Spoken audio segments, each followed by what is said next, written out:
Justice شاہد کریم صاحب نے حکم نامے میں لکھوایا ہے. اس میں انہوں نے کہا ہے کہ 5 SOPs یعنی معیاری آپریٹنگ طریقہ کار جاری کر دیے ہیں عدلیہ مداخلت روکنے کے لیے لاہور ہائی کورٹ کی طرف سے. یہ لاہور ہائی کورٹ کی عدالت کی طرف سے ہے. عدلیہ مداخلت پر لاہور ہائی کورٹ نے بڑا فیصلہ سنایا. جسٹس شاہد کریم نے عدلیہ مداخلت روکنے کے لیے 5 نکاتی SOPs جاری کرتے ہوئے وزیراعظم آفس سے کہا کہ IB اور ISI سمیت تمام سول اور ملٹری ایجنسیوں کو ہدایت جاری کریں کہ وہ مستقبل میں اعلیٰ عدلیہ اور ماتحت عدلیہ کے کسی بھی جج یا ان کے عملے کو اپروچ نہ کریں. اب یہ سارا معاملہ ہے انسداد دہشت گردی کے عدالت کے جج عباس صاحب کا, محمد عباس کا. انہوں نے خط لکھا تھا کہ جن کو دھمکایا گیا, ان کی عدالت کے باہر فائرنگ کی گئی, ان کے گھر کا میٹر توڑا گیا, پھر پتہ لگا ان کے اسسٹنٹ کو بھی جا کر وہاں پر کچھ لوگ گئے ایجنسی کو, انہوں نے جا کر ان کو دھمکایا, یہ سارا کچھ ہوا اور ان کو اپروچ کیا گیا, انہوں نے انکار کیا تو پھر سارا معاملہ گڑبڑ ہوا. اب اس حوالے سے یہ سارا کیس چل رہا ہے, تو اس لیے انہوں نے کہا جی آئندہ کوئی اپروچ نہیں کرے گا اور کوشش کرے گا تو توہین عدالت ہوگی. عدالت نے کہا کہ IG پنجاب بھی ماتحت افسروں کو عدلیہ میں مداخلت سے روکنے کی ہدایات جاری کریں. انسداد دہشت گردی عدالتوں کی سیکیورٹی کے حوالے سے اگر کوئی حفاظتی اقدامات کرنے ہیں تو متعلقہ جج سے مشاورت اور اتفاق رائے کے بغیر نہیں کیے جائیں گے. یہ نہیں ہوگا کہ جناب کوئی پولیس افسر گیا ہے اور وہ جناب کہے گا سیکیورٹی کے نام پر بس جی جج صاحب کی عدالت بند کر دی گئی ہے, نہ کوئی آ سکتا ہے نہ کوئی جا سکتا ہے, بس بھائی اس کی اجازت کے بغیر نہیں ہو سکتا. اور IG پابند کرے اپنے ماتحتوں کو, افسروں کو, کہ اس طرح کوئی عدلیہ کی مداخلت نہ ہو, ان کو روکنے کے لیے پولیس کام کرے نہ کہ ان کا ساتھ دے رہی ہو. ہائی کورٹ نے حکم دیا کہ اینٹی ٹیررزم کورٹ کے ججز اپنے موبائل میں ہر کال کو ریکارڈ کریں, یعنی ایپ ڈاؤن لوڈ کر لیں کہ جو بھی کال آ رہی ہے اس کو ریکارڈ کریں.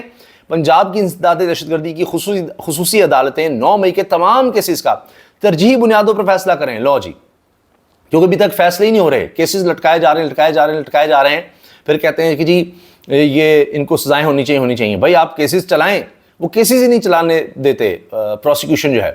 اور اب یہ ہائی کورٹ کی طرف سے حکم آ گیا کہ کیسز کو جلدی چلائیں, جو قصوروار ہے اس کو سزا دیں, جو بے گناہ ہے اس کو بری کریں. لیکن وہاں تو یہ ہے کہ بس سزا ہی بھگتتے چلے جاؤ, جیلوں میں ہی وقت گزارو, فیصلے آ ہی نہیں پاتے. ابھی آپ دیکھ لیجئے صنم جاوید ہیں, عالیہ حمزہ ہیں, ان کے خلاف کیسز بنتے جا رہے ہیں, ضمانت ہوتی ہے, اگلے کیس میں گرفتار. یہ تو ہو رہا ہے.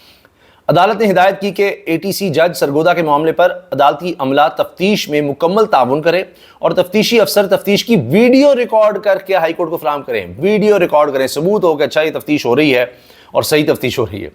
جسٹس شاہد کریم نے 4 صفحات پر مشتمل تحریری عبوری حکم جاری کرتے ہوئے حنا حفیظ اللہ کو عدالتی معاون مقرر کیا اور 8 جولائی تک عمل درآمد رپورٹ جمع کروانے کا حکم بھی دے دیا. صرف چند دن ہے جی, یہ لگ بھگ آپ کہہ لیں 9 دن کے لگ بھگ ٹائم ہے, اور اس میں ساری عمل درآمد رپورٹ بھی جمع کروانی ہے. دوسرا سنیے جناب, جسٹس امجد رفیق صاحب نے جو کھڑا کر دیا ہے حکومت کے لیے, شہباز گل اگر تحریک انصاف چھوڑ دیں تو ان کا بھائی واپس آ جائے گا. شہباز گل کے بھائی کے وکیل کے بیان کو لاہور ہائی کورٹ کے جسٹس امجد رفیق نے حکم نامے کا حصہ بنا دیا کہ شہباز گل کے بھائی کو اغوا کیا گیا ہے, تو اگر شہباز گل تحریک انصاف چھوڑ دے گا تو بھائی واپس آ جائے گا. یہ وکیل نے بیان دیا ہے. لاہور ہائی کورٹ نے شہباز گل کے بھائی کی بازیابی کے لیے ہر ممکن اقدامات کرنے کا حکم دیتے ہوئے ایڈیشنل چیف سیکرٹری ہوم کو 4 جولائی کو طلب کر لیا. عدالت نے موبائل فون کمپنیوں کو 3 دن میں جیو فینسنگ کا ریکارڈ مہیا کرنے کی ہدایت کر دی. اب یہ موبائل کمپنیوں کو براہ راست کہا ہے 3 دن کے اندر جیو فینسنگ کا ریکارڈ مہیا کر دیں. جسٹس امجد رفیق نے شہباز گل کے بھائی کی بازیابی کی درخواست کا تحریری حکم جاری کر دیا. اچھا, اس میں جیو فینسنگ میں بھی پتہ لگ جائے گا کہ ان کے پاس ایک تو شہباز گل کے بھائی کے موبائل پتہ لگ جائے گا, اور اس موبائل کے ارد گرد کس کس کا موبائل تھا, کون, اس سے پتہ لگ جائے گا کون ان کے پاس تھا, کون لے جا رہا تھا, کہاں وہ جا رہے تھے, کس وقت جا رہے تھے, ان کا موبائل کس وقت کہاں تھا, یہ سارا کچھ پتہ لگ جائے گا. تو اب آپ دیکھیے کہ معاملہ کہاں سے کہاں چلا گیا ہے. تیسرا ہے جی جسٹس طارق محمود جہانگیری. میں نے 3 ججز کا میں آپ کو بتاؤں گا. جسٹس طارق محمود جہانگیری کا سیاسی مخالفین پر فریولس مقدمات درج کرنے پر شیخ رشید کے کیس میں عام نوٹ. آئینی عدالتوں کی ذمہ داری ہے شہریوں کے حقوق کا تحفظ کریں. افسوس کے ساتھ کہنا پڑتا ہے سیاسی جماعتیں حکومت میں ہوتے سیاسی مخالفین پر فریولس جعلی کیسز بناتی ہیں. سیاسی مخالفین پر ایک ہی الزام پر ملک کے مختلف حصوں میں مقدمات درج کروائے جاتے ہیں. سیاسی مخالفین کو اس طرح ٹارچر کرنا, ہراساں کرنا سپریم کورٹ سے طے شدہ قانون کی صریحاً خلاف ورزی ہے. اب یہ اللہ کرے کہ قاضی فیصل صاحب بھی اس چیز کو دیکھیں کہ سپریم کورٹ کے احکامات کی خلاف ورزی ہو رہی ہے تو اس پر وہ کوئی سو موٹو ہی لے لیں کہ انسانی حقوق کی پامالی ہو رہی ہے. امریکہ ہو, برطانیہ ہو, سارے اس پر آواز اٹھا رہے ہیں. پاکستان میں آوازیں اٹھائی جا رہی ہیں, انسانی حقوق کی تنظیمیں آوازیں اٹھا رہی ہیں. جمہوریت اور قانون کی حکمرانی کے لیے یہ بھی درست نہیں, اس لیے یہ کرنے سے پہلے 2 دفعہ سوچنا چاہیے. لیکن اب یہ حکومت سوچے تو پھر ہے نا جی, حکومت کو تو اس وقت انتقام جبر جو میں نے آپ سے کہا نا اس کے تحت اس کو پتہ ہے ہم چل سکتے ہیں جتنا عرصہ چل لیں، لیکن اس کا ریئیکشن بھی آ رہا ہے۔ مطیع اللہ جان صاحب نے کہا ہے قاضی فائز عیسیٰ صاحب کے حوالے سے کہ اسپین انگلینڈ میں جائیداد کس کی ہے؟ قاضی صاحب کی پیٹی تھنکنگ، چھوٹی سوچ ہے کہ وہ ملزموں کو احسان جتلاتے ہیں کہ اس نے ان کے بھائی کے حق میں فیصلہ دیا تھا۔ یہ لیول اور آئی کیو ہے ایک چیف جسٹس کا۔ ارشد شریف کا کیس لگاتے ہوئے آپ کی کام پہ ٹانگتی ہیں۔